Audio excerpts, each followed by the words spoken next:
my name is Trista. Welcome back to Zero Casualties. And today I am in my garden near my tea plants and also my huckleberry bushes. So I'm going to experiment a little bit today. I'm going to be cutting some second harvest leaves from the tea plant. I don't know if you can see, but there's a central bud here and then two leaves. And these are the ones that you use to make black tea. What you want to do is pluck these or cut these, and then we're going to wither them here on this bamboo mat. And then we're gonna roll them. I've rolled them just with my hands. I don't have any type of machine for that. And then oven dry them. So that makes them oxidize and turn a darker color, which makes a darker tea. So this plant has a lot of second harvest leaves.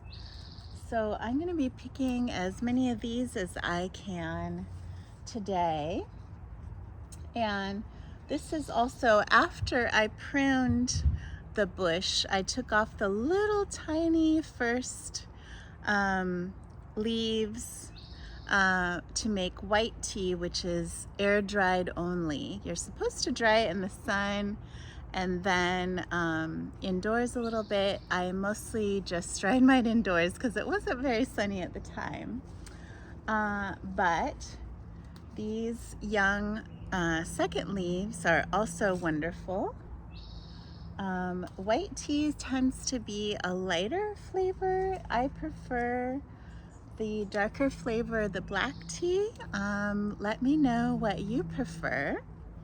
If you have ever tried growing tea, all true tea comes from Camellia sinensis. This is one of these plants, and this is what I would consider mostly shade, but a little bit of dappled sunlight. So shade grown tea is really wonderful, and so I'm finding as many of these as I can. We're gonna move on to talking about this huckleberry bush over here. I have two really big huckleberry bushes.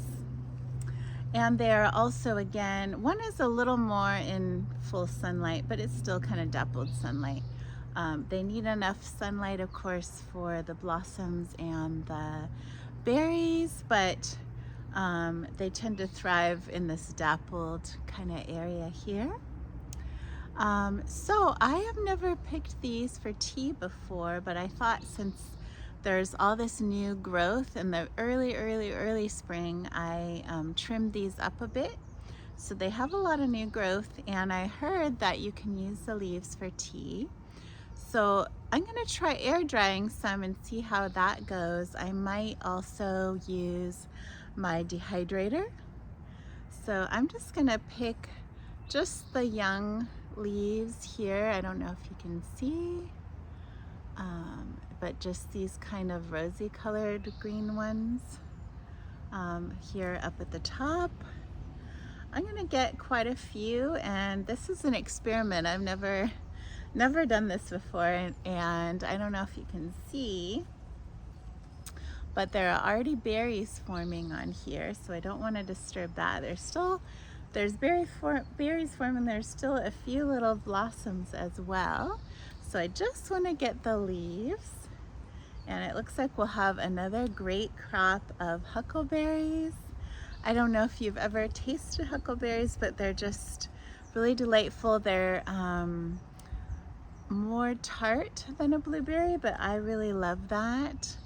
And I grew up going camping and picking those in the forest areas where we went camping. And now I have a big supply all to myself. There were so many berries on here last year that I collected a ton, ate a lot of them, and then by the time I was done, the birds came and ate the rest. But they really didn't disturb things too much until towards the end of the season. So anyway, I have collected a few here. I'm going to continue picking off camera, but let me know what you think about growing your own tea or huckleberries or making the huckleberry leaf tea. Some of this is a bit new to me, and I don't always perfectly harvest all of the tea or all the leaves. I always have so many plans throughout the season, but it's hard to get to absolutely all of them. So let me know your thoughts in the comments below and what other videos you would like to see. Make sure to subscribe to my channel for weekly videos. They usually come out Wednesdays or Thursdays. So I really appreciate you, and thank you for joining me. We will see you again next week.